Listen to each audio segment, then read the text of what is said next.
don't know. I mean, I think hopefully that's an option that we have. But I don't know how coach is planning on handling that. This is my first time, so I know in Europe there are no meaningless games, so it's a little different feel for me this time here.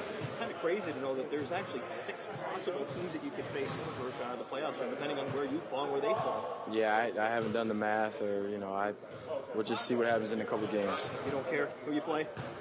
I mean, we're following it, but you don't have any control over it. So what can you do?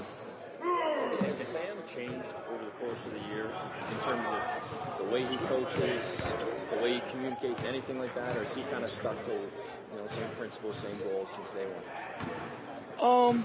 I think he's definitely tinkered with the lineups, the offenses, those kind of things. But as far as his coaching style, I think it's the same.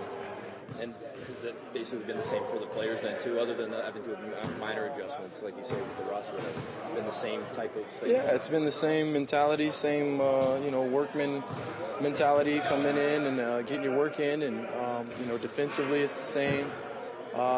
We just had to tinker with a couple things and figure out what works, what doesn't, and change that way.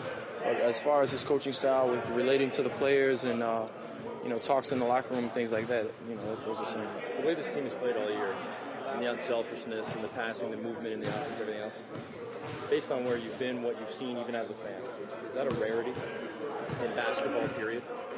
I don't think it's a rarity in basketball. In the NBA with the rules, it gives you such an advantage for a lot of teams, especially with great one-on-one players, to isolate, right, and to bring the help and play the two-man game and those kind of things. And a lot of situations you have 3 guys looking while 2 guys play.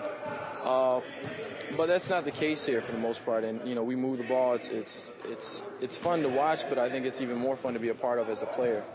And when everybody's involved in touching the ball, you get that much more out of everybody on the other end as well. You're going to get it back. Yeah, and everybody boxes out harder, rebounds harder, makes that extra effort on defense. Great. Thanks.